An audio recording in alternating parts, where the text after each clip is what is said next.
Senhor presidente, mesa diretora, todos os componentes, nossos irmãos e membros reunidos aqui nessa noite, eu os saúdo com a paz do Senhor Jesus Cristo, amém? Nós estamos felizes porque tudo que estamos passando aqui, irmãos, é para a edificação das nossas vidas. Foi confiado a mim, como eu disse para os irmãos na nossa aula passada, tratarmos de assuntos concernentes ao ministério. E nós delineamos na aula passada, para recapitularmos um pouquinho naquilo que nós vamos entrar aqui nessa noite. Nós falamos sobre a definição literal do ministério, segundo como o ministério era exercido ali no Velho Testamento, como o ministério foi exercido dentro do Novo Testamento. Nós falamos também sobre os dons ministeriais, que está na carta de Paulo aos Efésios, capítulo 4, verso 11. E também nós falamos, que eu até autodenominei aqui para os irmãos na aula passada, como o campo de incerteza, que é a chamada ministerial. Nós nessa noite vamos dar continuidade à nossa apostila. Quero ficar bem apegado à nossa apostila.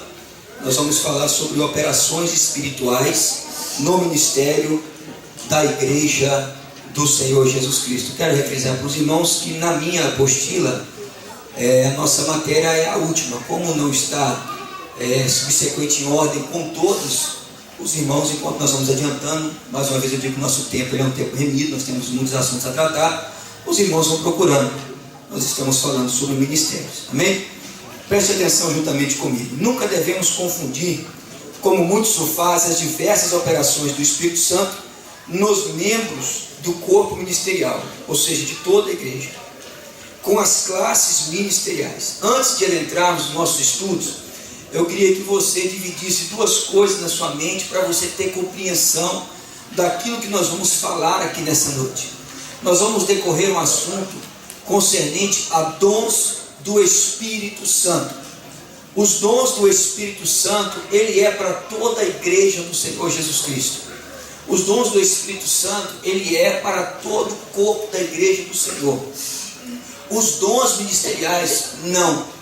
Os dons ministeriais são para aqueles que estão e são chamados por Deus.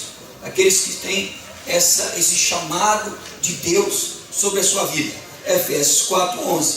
E nós vamos também ver os dons ministeriais, as manifestações espirituais da igreja, que está localizada no livro, na carta de Paulo aos 1 Coríntios, capítulo 12, verso 7 em diante. Eu gostaria de deixar aqui uma indicação para todos os obreiros, uma indicação minha, e com certeza eu creio que vários pastores aqui iriam aprovar, que todo obreiro tivesse uma Bíblia muito importante para o seu crescimento espiritual, que é a Bíblia de Estudo Pentecostal, que trata categoricamente desses assuntos. Se você tiver a Bíblia de Estudo Pentecostal, você pode observar na página 1756 da sua Bíblia, que você vai ter um estudo específico e bem esmiuçado, de fácil entendimento a respeito do que são os dons espirituais. Se você tiver a sua Bíblia Pentecostal, você vai na página 1814, que você também vai ter um estudo ali muito bom e lindo a respeito dos dons ministeriais. Uma página. Você está na página 10? Eu estou na página 10, virando para a página 11. As pregações espirituais. Isso, bem embaixo da página. Segundo o nosso autor, pastor Moisés, o apóstolo Paulo, ele nos dá uma ideia dessas diferenças. Quais são essas diferenças? Aquilo que eu acabei de dizer para os irmãos. O que é dons espirituais e o que é a questão ministerial, ou seja, ministérios. Eu louvei a Deus que o nosso pastor, ele acabou de dizer a respeito de uma coisa que mexe muito com o meio da igreja, que se chama profecia. Se nós observarmos a Bíblia Sagrada, irmãos, 25% da nossa Bíblia, ela é feita de forma profética. Ou seja, o que equivale a quase todo o Novo Testamento da Bíblia Sagrada, se equivale a 25% da Bíblia que é tratado em questão de profecia. Então nós deduzimos que a maior profecia é a palavra de Deus. Nenhuma profecia, por qualquer que seja o profeta, ela pode contradizer a palavra de Deus. O pastor disse uma coisa interessante: pode vir um ser de branco, um anjo, auto se denominar um anjo, e dizer algo para a sua vida que for contrário à palavra de Deus. Não aceite, porque não é profecia vinda da parte do Senhor nosso Deus. Nenhuma profecia para a sua vida vai contradizer a Bíblia Sagrada. Nós temos enfrentado vários problemas concernentes a isso em todas as nossas igrejas e também no meio evangélico. Por quê? Porque falsas pessoas que se denominam profetas, ou que se denominam que têm o dom de profecia, eles usam desse subterfúgio para dilubriar as mentes das pessoas que não têm o entendimento do que é ser uma profecia. Uma coisa importante que você deve saber, que a profecia, eu destaco a profecia principalmente por 3 pilares. Ela vem para edificar a sua vida, ela vem para te exortar e ela também vem para te consolar. Ou seja, nós devemos ter uma total consciência concernente a profecias. E o apóstolo Pedro, na sua carta, se eu não me engano, primeira carta, capítulo 4, ele nos diz que nós devemos provar os espíritos, porque muitos falsos profetas estarão no nosso meio, muitos espíritos de demônios, porque o diabo, nosso inimigo, ele pode usar pessoas que dão lugar para usar de profecias sobre as nossas vidas. Não é qualquer profecia que vem de Deus. A palavra, ou seja, uma mensagem profética, ela pode vir literalmente da parte de Deus, enquadrada na Bíblia Sagrada. Ela pode vir da carne, ou seja, da natureza humana da pessoa, e ela pode vir de Satanás. Então, por isso nós devemos ter discernimento e saber quando Deus está falando conosco. Muitas das vezes, as pessoas, elas entram para o emocionalismo, quando uma pessoa vem lhe trazer um recado profético. E às vezes, quando a pessoa está lhe entregando um recado profético, até mesmo da parte do Senhor Deus, essa pessoa que está recebendo o recado, ela começa a falar em línguas estranhas, ela começa a saltar, ela começa, no modo dizer, a entrar no mistério. Aí depois o irmão chega para ela e fala: meu filho, que benção, hoje Deus falou com você.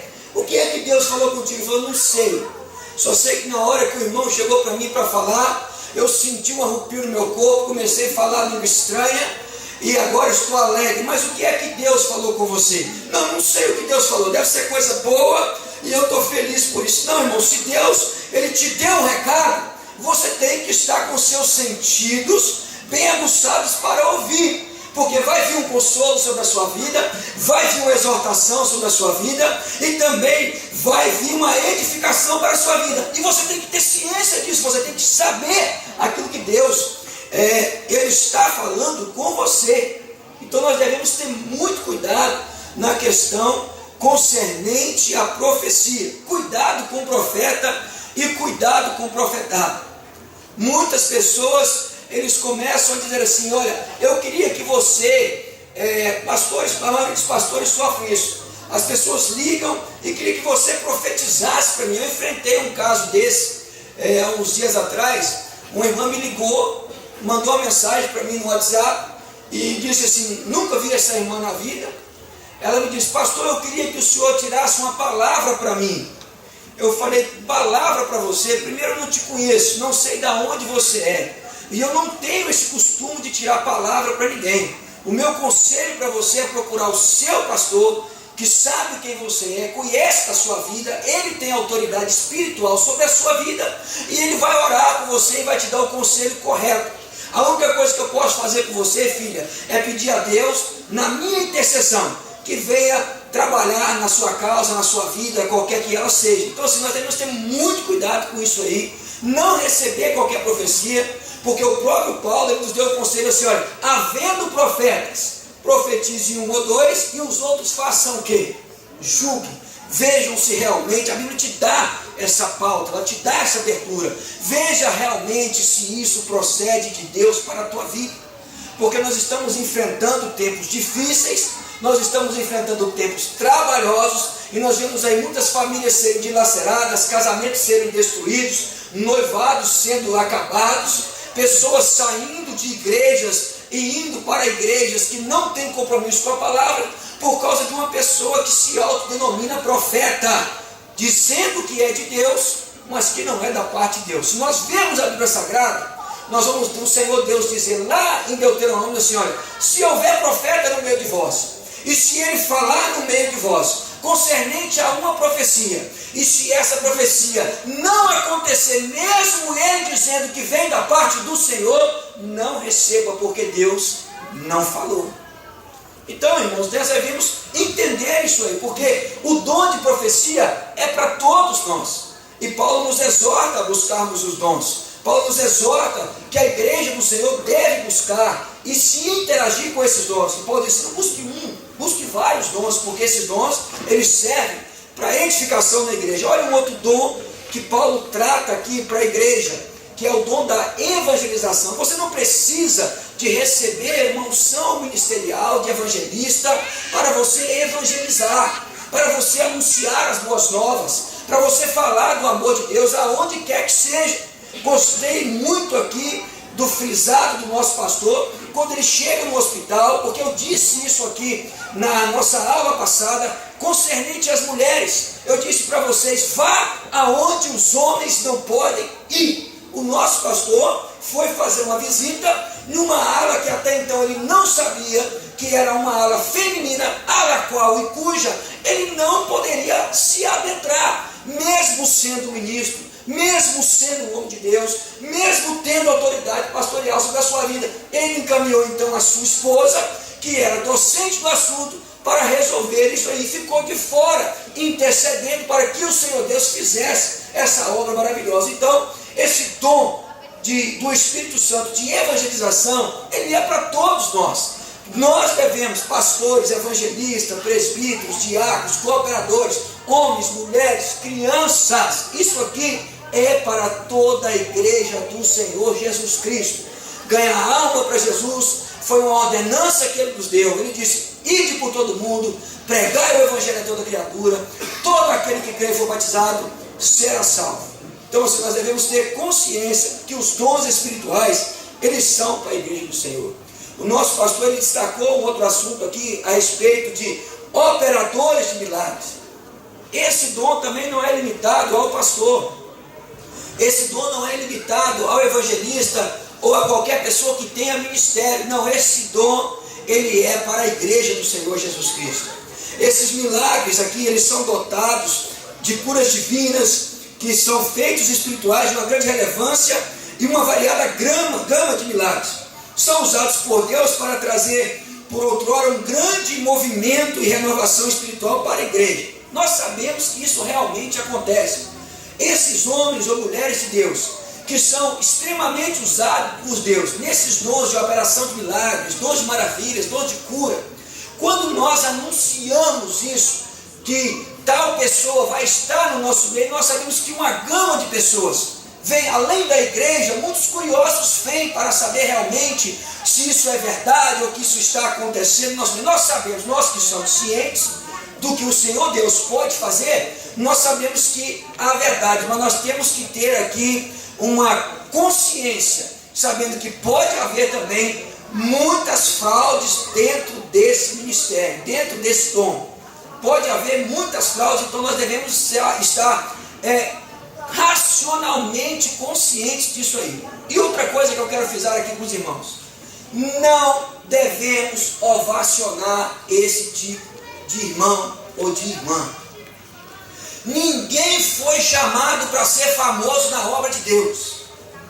Todos nós fomos chamados para servir. A glória, ela é de Deus.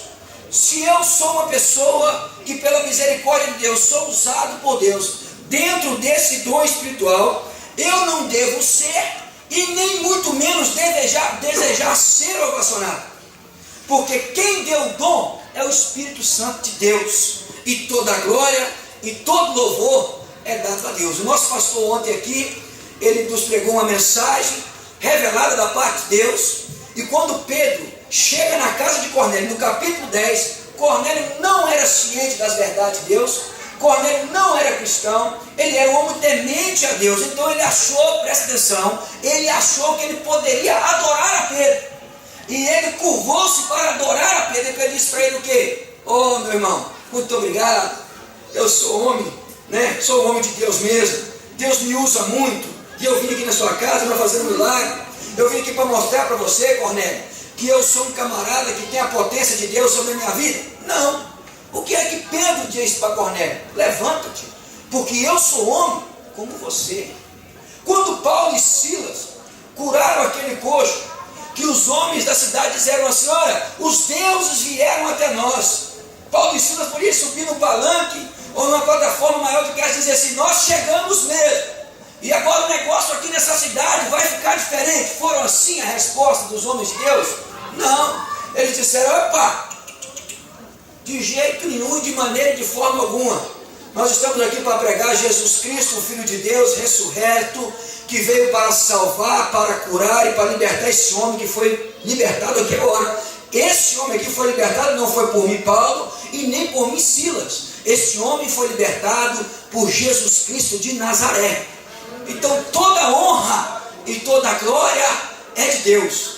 Todo louvor e toda exaltação é do Senhor Deus. Mas o Espírito Santo de Deus dá isso para a igreja do Senhor nosso Deus. Esse dom é para você. Esse dom é para mim. Tome posse desse dom. Peça a Deus que Deus ele vai lhe dar. Um outro dom que o Espírito Santo ele concede à igreja.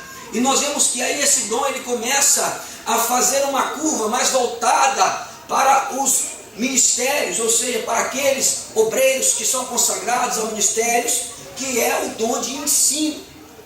Nós vemos que existem pessoas que elas recebem realmente da parte de Deus o dom do ensinamento da palavra de Deus, mas não quer dizer que somente o pastor da igreja possa ensinar, ou que somente o presbítero ou evangelista. É claro que nós devemos saber que existem categorias de ensino que devem ser prestadas.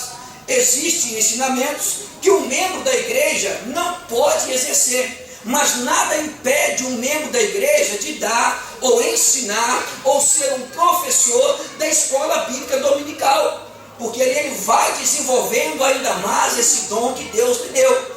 Nós sabemos então que existe uns parâmetros para os ensinamentos, mas nós sabemos que o dom de ensino foi dado para a igreja do Senhor Jesus Cristo. Outro dom que se destaca aqui na nossa página de número 12 é o dom de presidir. É um dom muito importante na vida daqueles que desejam o pastorado de uma igreja, visando administrar várias atividades da igreja para o bem espiritual de todos.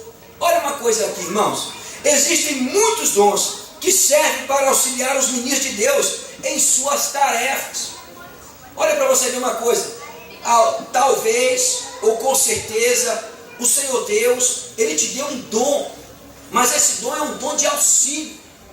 Deus não te deu um dom para você ser a cabeça, ou cabeça, para você tomar a frente, mas Deus, Ele te deu um dom para você auxiliar aquele que é a cabeça. Nós sabemos que na Bíblia Sagrada, os reis tinham seus conselheiros, tinham seus secretários, tinham seus tesoureiros. Uma coisa importante que o pastor Genival Bento disse naquele estudo que ele deu concernente a Davi, é que Davi ele tinha os seus blocos de homens, uns que levavam o juízo do rei, e outros que levavam a benevolência do rei, uns que falavam das autoridades do rei, e outros que falavam daquilo que o rei iria fazer para o seu povo. Ou seja, aqueles homens eram auxiliadores do rei.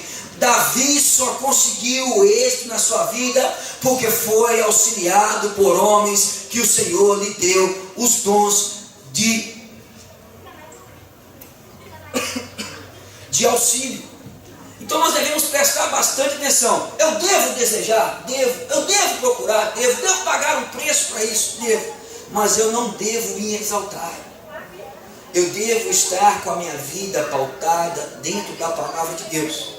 E todas as vezes, irmãos, que alguém, por um motivo fútil ou por um motivo sagaz, quiser te exaltar por uma mensagem que você pregou, dizer algo concernente a alguma coisa que você fez, te dar os 3 tapinhas, os 3 famosos tapinhas nas costas, por causa de um ensinamento que você fez, por favor, não se envadeça. Declare toda a honra, toda a glória e toda a suficiência sobre a sua vida ao Senhor Deus que tem te capacitado e te usado. Agora observe uma coisa: os dons, eles são para promover a defesa do corpo do Senhor contra as falsas doutrinas, o erro e o engano. Os dons vêm para ajudar o rebanho em seus problemas espirituais.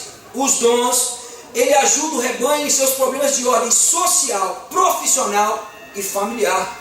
Os dons, ele vem para promover o crescimento sadio do corpo do Senhor e fomentando com isso o surgimento de novos obreiros.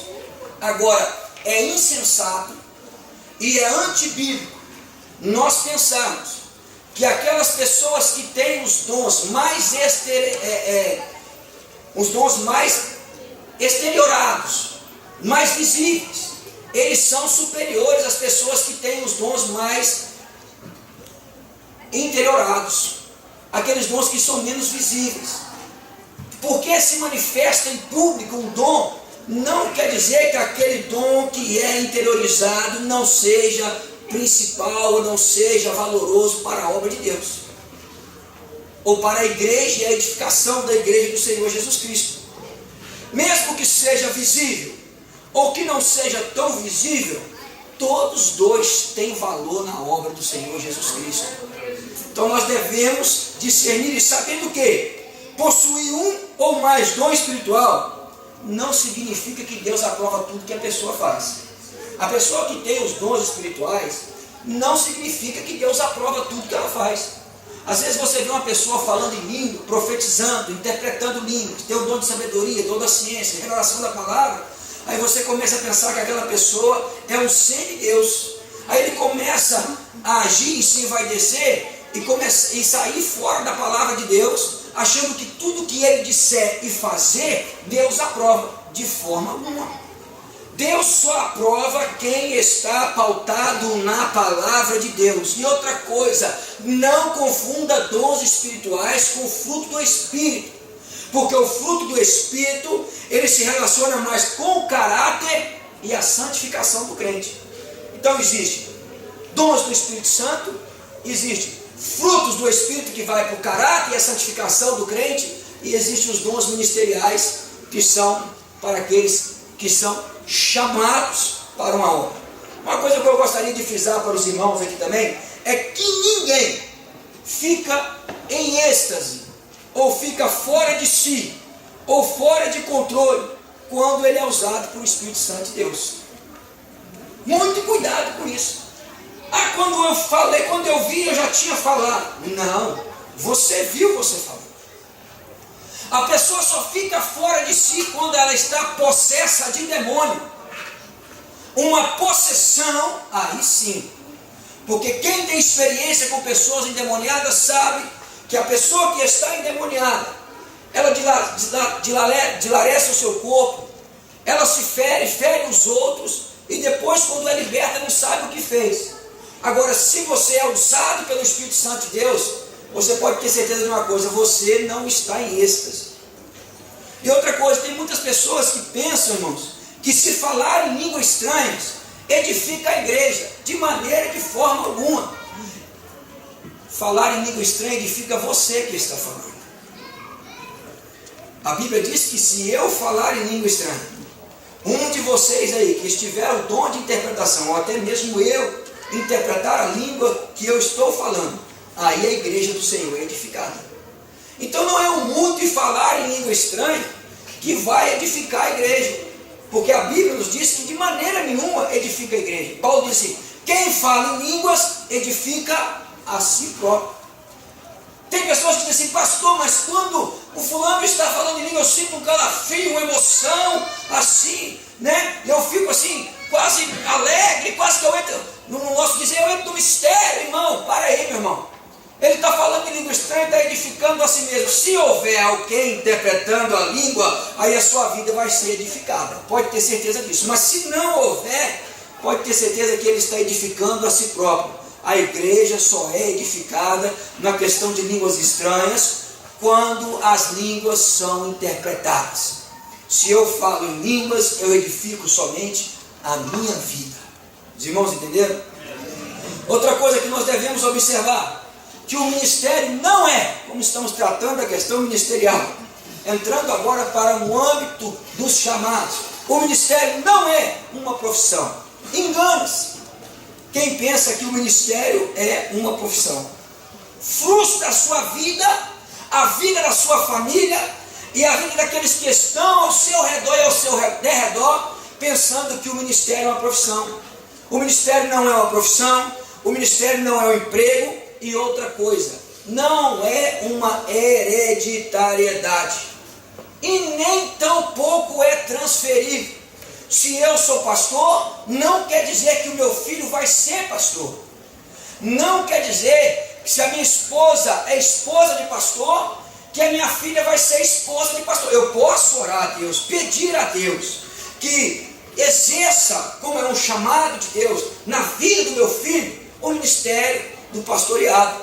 Mas eu não posso passar para o meu filho isso, porque eu não tenho essa autoridade, eu não tenho essa autonomia, eu não tenho essa abertura na Bíblia. E eu nunca posso pensar que é por causa do dinheiro, que é por causa do bem-estar, que o ministério é uma profissão na minha vida. É um chamado de Deus, uma vocação que Deus me deu, que deu a vocês, e que nós devemos exercer com afinco. Porque Paulo disse que aquele que almeja o episcopado, uma excelente obra ele almeja. Olha para você ver uma coisa, valores ministeriais. Em tempos de crise eclesiástica, por que as crises vêm? Por causa dos falsos ensinos, por causa das heresias, por causa dos obreiros fraudulentos. Em tempos de crises ministeriais, convém observar que o ministério possui valores e éticas. Você é um homem de Deus, você é a mulher de Deus, mas por ser homem de Deus e mulher de Deus, isso não lhe abre portas para que você ultrapasse valores, para que você ultrapasse éticas. O pastor Moisés, ele citou uma coisa importante aqui. Você tem que ser, como homem de Deus, mulher de Deus, pastor, obreiro, o ambiente que você entrar, você não é dono do ambiente. Na aula passada, o pastor Moisés disse que um pastor que foi assumir um casamento, ministrar um casamento, chegou lá e dominou. Não quero essa mesa aqui, não quero esse jarro aqui, a noiva não vai entrar por lá, a noiva vai entrar por aqui, vai pular esse palco aqui. Não, você não tem autonomia para isso.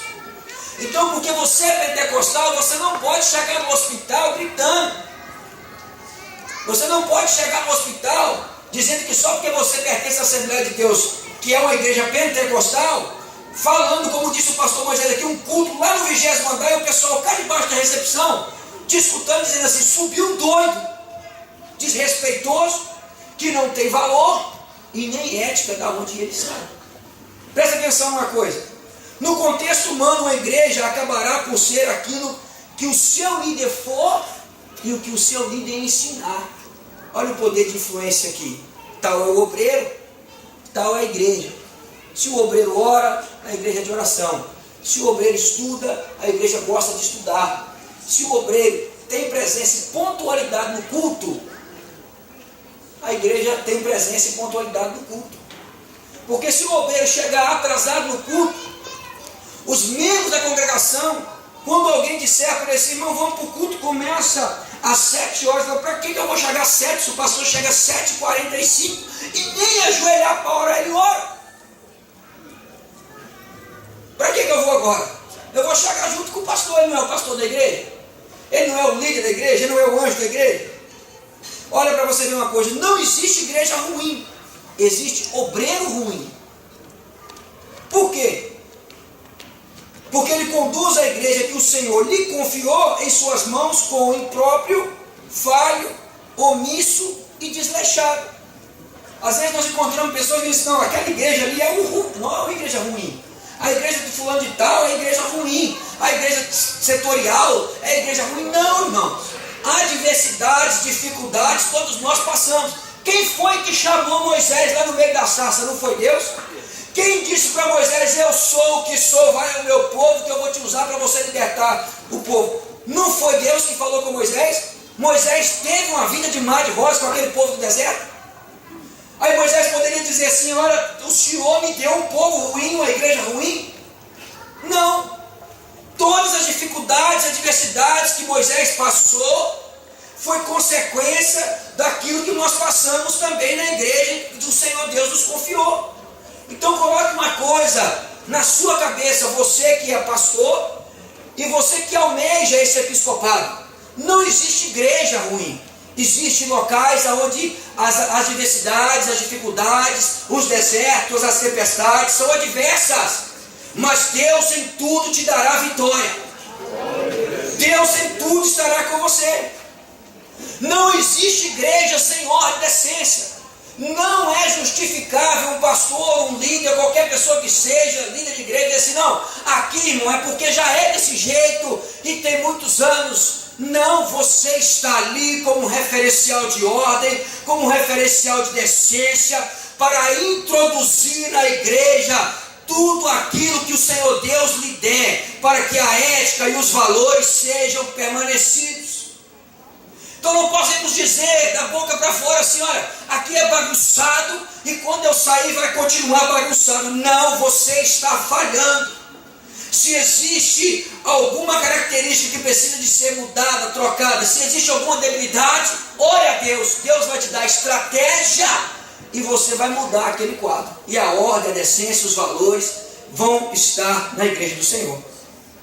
Outra coisa importante: igreja não promove divisão. A igreja em si, ela não promove divisão. São os obreiros que fazem, pregam, organizam as divisões segundo os seus próprios desejos e objetivos. Eu queria aqui dar um conselho a todo esse plenário. Veja bem aonde você vai entrar. Veja bem a responsabilidade que você vai assumir. Não seja uma pessoa que vai trazer prejuízo para a obra de Deus. E não venha culpar a noiva, a esposa do Senhor. Se há divisão, a culpa é sua, porque quem fomentou foi você. Tal é a igreja, tal é o obreiro. Não existe igreja difícil. Existe obreiro difícil, obreiro que se isola, não tem comunicação, não tem relacionamento, enigmático, teimoso, iracundo, esquisito, preguiçoso e que traz dificuldade para a igreja. Qualidades de obreiros fraudulentos, contenciosos. Não existe igreja contenciosa. Existem maus obreiros que brigam entre si e dão um mau exemplo à igreja e aos seus membros. Volto a destacar aqui o poder de influência. Às vezes nós vemos aqui em várias situações, em várias questões, como eu digo aqui, não estou dizendo no nosso plenário, mas nós vemos pessoas contenciosas que se levantam e influenciam os seus liderados a serem da mesma forma. Como eu disse aqui na aula passada, São Maria vai com as outras. Quando grita, todo mundo grita. Somos como aqueles que estão no capítulo 19 do livro de Éfeso. Eu disse isso aqui. Todos que estavam ali estavam gritando Diana, a rainha dos Efésios. E se tivesse um outro curioso andando no meio, perguntando: por que vocês estão gritando? Não estou, porque eu não sei. O negócio aqui é gritar. O negócio aqui é falar que Diana é a rainha dos Efésios. Eu não sei o que está acontecendo, não. Presta atenção numa coisa, irmãos. Tem um ditado lá fora. Alguns dizem que o peixe morre pela boca. Outros dizem que o peixe morre pelos olhos. Mas eu discordo dos dois. O peixe ele morre pela curiosidade. Cuidado com a sua curiosidade. É bom ser curioso, mas seja curioso nas coisas docentes, nas coisas boas, do conhecimento da palavra de Deus. E o que não prestar para a edificação da sua vida, não deixe que desperte curiosidade em você. Seja um homem de Deus. Olha aqui uma coisa: a igreja não se faz a si mesma. Ela é eleita, edificada, ensinada, orientada, estimulada por obreiros chamados por Deus. Nesse pensamento fica claro a grande contribuição e a responsabilidade do obreiro nesse processo. Você é responsável direto pelas consequências da congregação. Não é o pastor presidente, não é a diretoria do ministério, não é o seu líder de setor. Você é o responsável direto por qualquer coisa depois sim as coisas vão para o líder de setor, para a diretoria e para o ministério, e assim até chegar no pastor presidente. Mas o primeiro culpado é você. Se incitou uma discórdia, o líder é responsável.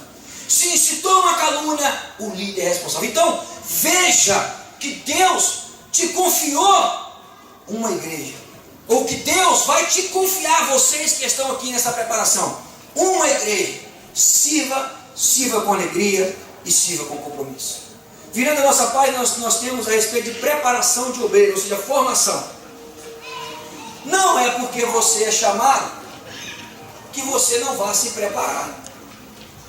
Não justifica você dizer assim: eu tenho o chamado de Deus na minha vida, e esse chamado de Deus na minha vida vai acontecer. Mas é necessário que você se prepare, porque quando o tempo de Deus se cumprir na sua vida, o Senhor Deus e o Espírito Santo vai exigir de você preparação. E você precisa de um preparo familiar. Por quê? Porque muitos ministros sofrem perdas espirituais, ministeriais significativas, em decorrência da péssima saúde familiar apresentada. Você precisa desse preparo. Não entre no ministério sem que a sua esposa esteja em hombridade contigo e os seus filhos. Não almeje coisas pelo emocionalismo ou por status.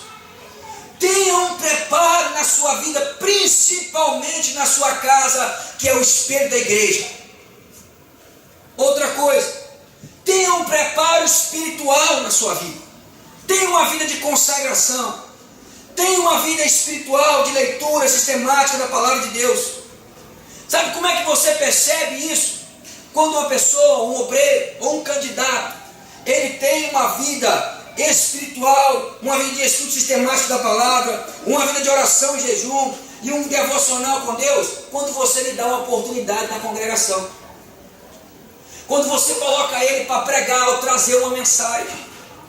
Ali você vê um raio-x, você vê ali uma ressonância da vida daquela pessoa. Você pode observar que quem não tem preparo, as mensagens são frias, repetitivas e cansativas. Ou às vezes você lhe dá a oportunidade, ele prega aquele mesmo texto. Você passa 60 dias, lhe dá outra oportunidade, o mesmo texto é falado. Chega-se 90 dias, você lhe dá a oportunidade e aquele mesmo texto é falado. Ou seja, é cansativo, é repetitivo e é frio. E se quando você pegar a Bíblia dele, tiver a oportunidade para abrir, você vai ver que aquela página já está amarela, porque só é a única página em que ele tem convivência na Bíblia Sagrada. Então nós devemos procurar crescimento espiritual. Nós devemos procurar formação, é o que nós estamos fazendo aqui nessa noite. Porque a formação, ela vai nos dar crescimento. Outra coisa, preparo social. Todo obreiro que deseja avançar no seu ministério deve se preparar para a vida social que guarda. É preciso que o ministro tenha plena consciência, ou seja, que ele saiba realmente de que a rotina diária vai ser diferenciada.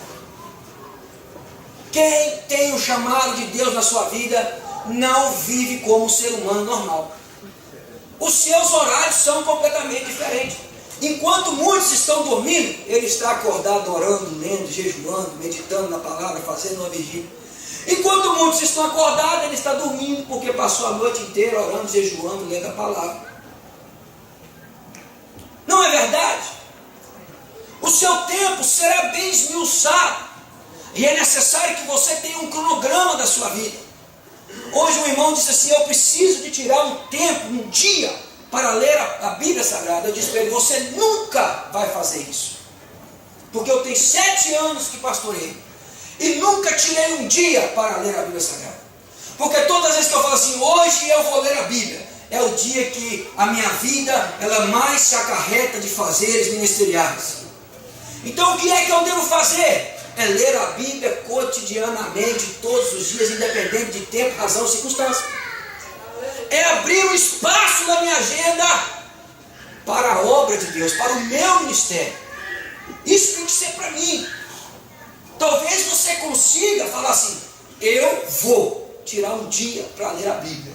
Em 7 anos, sei que tem pastores, líderes aqui, com muito mais anos de ministério e experiência do que eu, talvez possa ter conseguido, mas programado, eu acho meio difícil, principalmente se você for um pastor de igreja, porque o pastor de igreja, ele vive de imprevistos, ele sabe só a hora que ele levanta, ele não conhece a hora que ele deita, e muito menos o que ele vai fazer durante o dia. Ele pode programar a sua vida, mas no meio da rotina, dá um acontecimento em que ele tem que ser um homem de Deus. Então vamos buscar a preparação. Outra coisa, o obreiro deve ser trabalhador. Nós temos vários exemplos na Bíblia de homens que foram chamados por Deus quando estavam trabalhando. Um grande exemplo disso é o profeta Eliseu, que foi chamado por Deus ali trabalhando com as juntas de boi. Obreiro preguiçoso só dá prejuízo. Obreiro preguiçoso só traz contenda. Obreiro preguiçoso é um mau influenciador na igreja. É um mau influenciador da igreja. Aqueles que se escapam dos mutirões, aqueles que se escapam das organizações, esses, infelizmente, são a ponta de influência negativa para o ministério. Nós devemos ter consciência que o obreiro deve ser trabalhador e deve ser dedicado nos estudos. Estude a Bíblia, estude periódicos concernentes à Bíblia Sagrada. Não tente ser um sabichão. Não tente abraçar o mundo inteiro de uma vez, você não vai conseguir. Comece pelo Pai Nosso, vá pelos 10 mandamentos, depois você vai aprender escatologia, você vai receber revelação de Deus, mas tudo na vida começa com base. Se você não tiver base, você não tem estrutura. E eu quero dar um conselho para os irmãos aqui. Não tente falar de um assunto que você não domine, você vai perder e vai ser constrangedor para a sua vida e vai ser constrangedor para a igreja. E olha que isso pode trazer uma decepção tão grande que você vai demorar muitos anos para se levantar novamente. Então, vai no famoso arroz com feijão, depois você frita um ovinho e o dia que der, você passa um bifinho acebolado e entregue para a igreja. Amém, irmãos? Vamos prestar bastante atenção nisso aí, tá? Então eu quero encerrar aqui as minhas palavras. Quero agradecer, pastor, nosso pastor presidente e todos os irmãos pela atenção aqui prestada e que Deus os abençoe.